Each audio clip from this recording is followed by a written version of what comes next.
अगर आप हरियाणा के पशुपालक हैं और डेयरी खोलने के लिए राज्य सरकार से सब्सिडी लेना चाहते हैं तो आवेदन कर सकते हैं।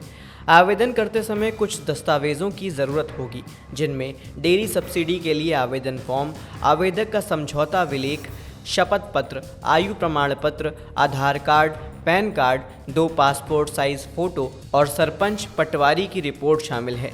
इन दस्तावेज़ों को सही ढंग से देकर आप इस योजना का लाभ उठा सकते हैं।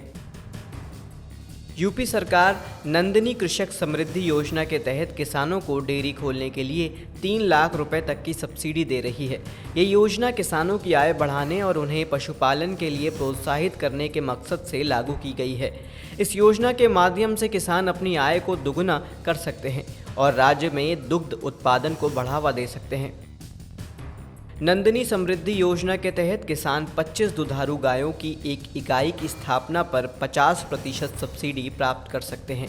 सरकार द्वारा 62.5 लाख रुपए की लागत पर 31.25 लाख रुपए की सब्सिडी दी जाएगी, जिससे किसान अपनी आय में वृद्धि कर सकते हैं। यह पहल राज्य में दूध उत्पादन को बढ़ाने और ग्रामीण अर्थव्यवस्था को सशक्त करने का एक महत्वपूर्ण कदम है।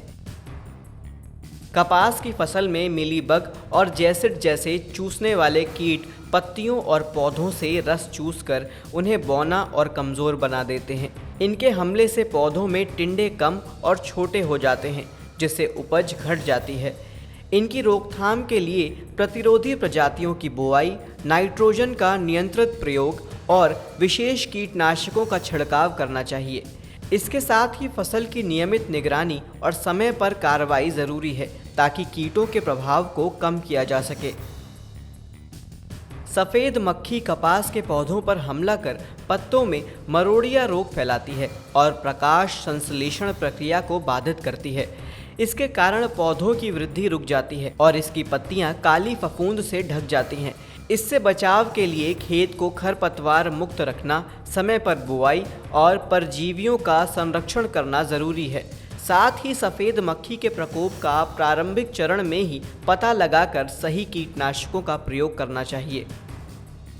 फसलों के अवशेष, रॉक फॉस्फेट, अनुपयुक्त माइका और पशु गोबर से समृद्ध कंपोस्ट बनाने की विधि में इन सामग्रियों को 5 से 6 परतों में गड्ढे में भरा जाता है।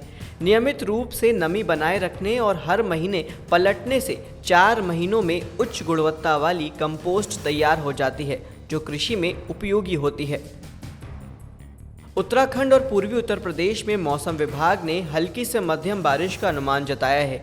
वहीं जम्मू कश्मीर, लद्दाख और हिमाचल प्रदेश में भी छिटपुट से लेकर भारी बारिश की संभावना है। इन क्षेत्रों में बाढ़ और भूस्खलन के संभावित खतरे को देखते हुए स्थानीय प्रशासन ने सतर्कता बढ़ा दी है।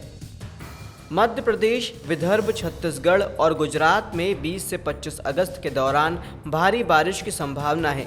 इसके अलावा कोंकण, गोवा और मध्य महाराष्ट्र में भी भारी बारिश की चेतावनी दी गई है। इन इलाकों में नदी और जलाशयों के जलस्तर में वृद्धि हो सकती है, जिससे बाढ़ की स्थिति उत्पन्न हो सकती है। पश्चिम बंगाल, सिक्किम, बिहार, झारखंड और असम समेत पूर्वोत्तर भारत के राज्यों में 24 अगस्त तक भारी बारिश की संभावना है। इन क्षेत्रों में गंगीय पश्चिम बंगाल और असम, मेघालय में विशेष अलर्ट जारी किया गया है। प्रशासन ने नागरिकों को सुरक्षित स्थानों पर रहने और बिना वजह बाहर नहीं निकलने की सलाह दी है। केरल, लक्षद्वीप, तटीय आंध्र प्रदेश, कर्नाटक और तमिलनाडु में 25 अगस्त तक भारी बारिश का पूर्वानुमान है। मौसम विभाग ने विशेष रूप से तटीय कर्नाटक और लक्षद्वीप में भारी बारिश की चेतावनी दी है।